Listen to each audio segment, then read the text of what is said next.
Kelim Perek Design, Mishnah Dalad. And we start this time with clay oil with leather kelim. We mentioned leather occasionally previously, but this is a Mishnah dealing specifically only with leather. Leather is actually going to be dealt with a lot as we go through the next few parakim.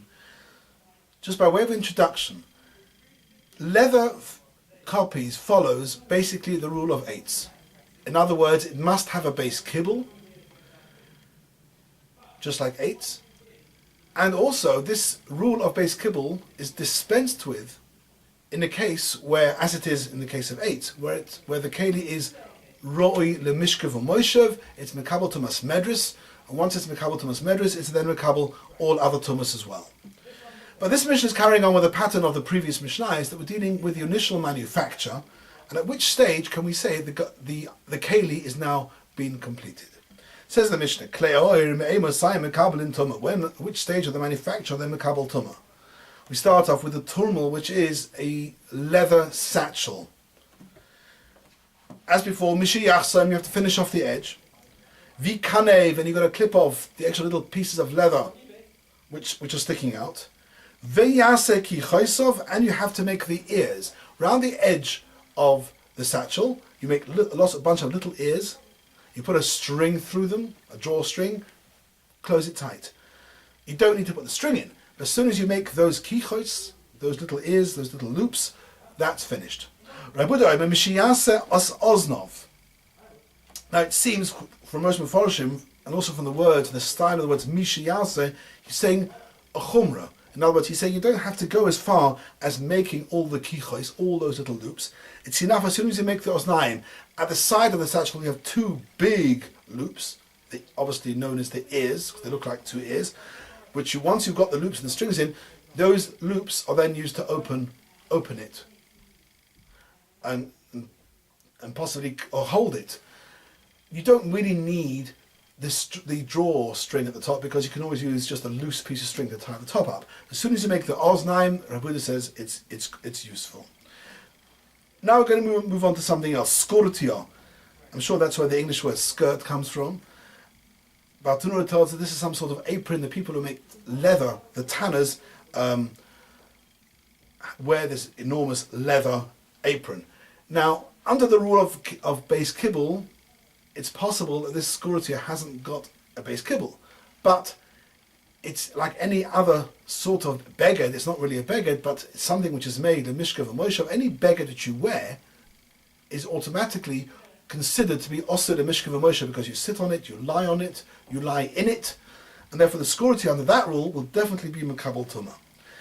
But we're looking at now at what stage of the manufacture is it considered to be finished? Again, mishiachsim, v'yikanev, and you finish off the edge, v'yikanev, and clip off all the little bits sticking out, v'yases tzitzosa, and then you also carry on by making the tzitzis, is the strings which are attached to the skortia in order to close it. Rabbi Daima, again, he seems to be going l'chumra. He says you don't actually have to attach the strings. Mishiyases tabo isel. You make little rings built into the side of the skortia, through which you then put the tzitzis. And he holds, as soon as you make the rings, it's considered to be finished. Katbulia. In Machlokes what this is, Bartunura tells us katbulia in the first pshat is a leather sort of sheet. You put it on the bed. And of course it's mekabel tumah because it's also the mishkav and moshev. And mishiyachsim yikanim, same rule, finish off the edge and do the clippings off. Rabbi Daima mishiyases ki choseho. Here, it would seem that Rabbi is actually going lakula. In other words, he agrees that sheyachsim yikanim, but he says you have to go one step further. You've also got to make the kichos. These are the little ears, little loops, as we had before in the Mishnah, because the way you tie this katbulia to the bed is you put strings through the loops and tie it to the bed legs. He says you've got to make the kichos. You could learn also from the word mishiyase, Rabbi is saying l'chumra. He's saying you don't have to have the yachsoim v'yikanev. As soon as you make the kichos, it's useful already, because it's something you're just going to lie on, so the edge isn't finished, or the little bits of clipping of the leather at the bottom isn't done. As soon as you do the kichos, it's useful. Therefore, in that way, Rabbi is actually, as before, learning l'chumra. And the last case of the Mishnah is Karav HaKeseh Shador, cushions and big machloikis, where that actually which one's bigger. Here Bartanura tells us Kar is smaller than Keses. There are other places, I would refer you to Mikvois Perik Yud Mishnah Base, where the Tosis Yom Tov proves that the Keses is actually smaller than a Kar. Anyway, these are big leather, either small leather cushions or big leather quilt cases, and they're made, and then they're going to be stuffed.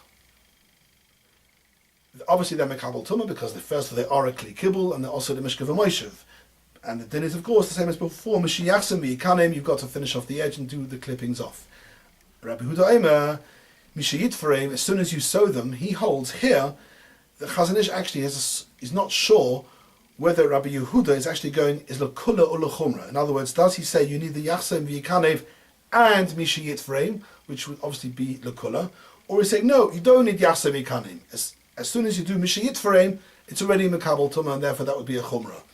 What does he say you need? Mishayit frame, you have to sew it. After you've made your leather cushion, you then got to sew it and leave an opening so that you can now put in the stuffing.